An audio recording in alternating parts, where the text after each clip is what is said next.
Paul, your magazine here had done an investigation and publicized the story of the high-scale corruption where some of the former government officials are involved, including the former Ministry of Transportation. But often, we don't know these stories unless they're coming internationally, but they're significant for the country. Yeah. So what is on the stake? What is the significance of that story?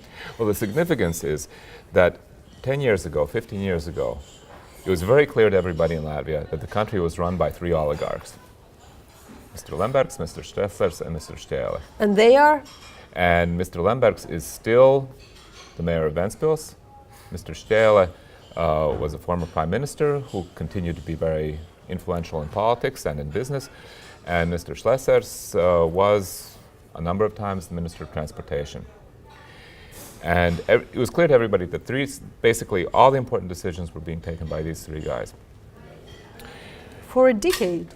For more than? Well, a little less. I mean, basically, starting around 2000 and up until the crisis. I think perhaps it was a little bit of an exaggeration, but clearly they were incredibly important for the political system and what happened in politics in Latvia. Not that they were all-powerful.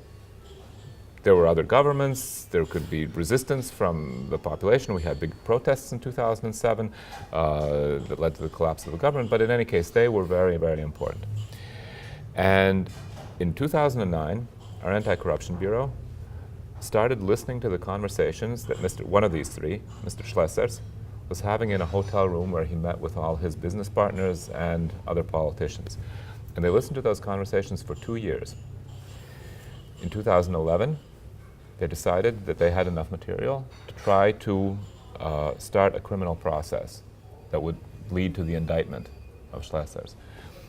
And actually, this decision had incredibly important political effects in Latvia because they went to the parliament and asked for permission to search Mr. Stressers' his home, because he was a deputy, and so the parliament had to give permission for his home to be searched.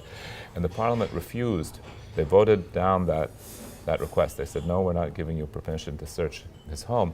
And because of that, the president, Zatlers, initiated a procedure that led to the dissolution of parliament, to extraordinary elections, and basically to Stressers and Štēle, two of these guys, being thrown out of politics because their parties lost those elections. And they didn't get into parliament, and basically they are now not nearly as influential as they used to be. So that in and of itself was a very important result. But the problem was that the investigation based on these conversations went on and on and on and on, and finally at the end of last year it was shut down, and the procuracy said we couldn't get enough material to take this to court, so we're shutting down the investigation. And what my magazine got was the conversations that took place in that hotel room between 2009 and 2011. But we took the most important parts and published them in 3 issues of our magazine, where you could see how Stressers talked about his hidden interests in various businesses, how he made decisions as a minister, as a deputy, as somebody who was also very influential as a deputy in the Riga City Council, in the port of Riga, where these businesses did their thing. We saw, you could read how he talked with another of the oligarchs, Lembergs, about putting their candidate in for president of the country or for the general procurator and for all sorts of other important positions. They talked about how they controlled the press and the TV and how they influenced various television stations in Latvia. And this has, I mean, it's been like an explosion of a bomb in Latvia, because there are two issues. First of all, why was there no indictment? How could it be that after you read all this and it becomes entirely clear that these guys were conspiring to do all sorts of illegal things? It's clear from the conversations. Why was the procuracy not able to actually bring a case against Stressers? And the second thing is, since Lembergs is still active in politics, what are the implications for politics today? And so an investigatory commission has been formed in Parliament that's supposed to come up with answers to these questions. And it's really one of the hottest topics in Latvian politics today. Do you think how successful is the Latvian Anti-Corruption Bureau? How established is that? How influential is that? Most important is that the person running the institution, but also at the next level, running the departments, that they are genuinely committed to these issues, to fighting corruption. In Latvia, that was the case for many years, starting around 2002, when the then government nominated a woman called Jutta Strīke to be the head of the Anti-Corruption Bureau. Parliament didn't accept that nomination from the government, but nevertheless she continued to work there as head of the investigatory department.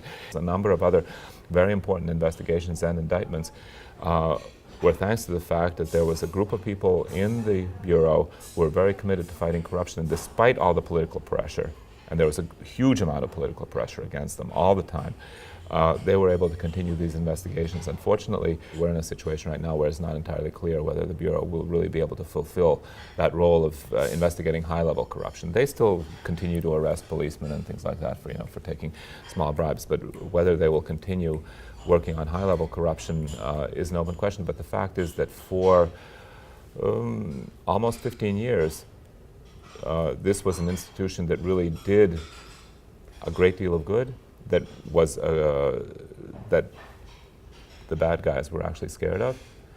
And even if there's a break now, even if we're in a situation where perhaps it's not as effective anymore, I think that experience in and of itself shows that it is possible, and that I hope that soon we'll be able to return to a situation where we once again will have people running the Bureau who are actively interested in fighting corruption. When we are speaking about corruption in Latvia, high-level corruption, all kind of the deals, of course the question of the Russian influence pops up. Latvia is the route for the Russian goods on external markets. So really in that particular case, are there any things there, or this is an eternal Latvian case? Well, I mean, anytime you have people talking about doing business in ports, you have to talk about Russian transit. And there is one episode in these discussions that we published where Schlesser specifically talks about having a very rich Russian investor who is very closely tied to the Kremlin come in and build a fertilizer transshipment terminal in the port of Riga. So they do have these business interests. The other issue that is clearly tied to Russia is that Schlesser talks about being very interested in getting investments in various real estate development deals, and to get the money for that, he came up with a scheme to allow people who invest a certain money by buying an apartment or something in Latvia, that they would get residency for 5 years in the country, which was a very controversial proposal, but he got that through Parliament, and it was clearly because he had these business interests that he wanted to, that would be beneficial for. We don't see them talking about that kind of money exchanging hands between Russia and them.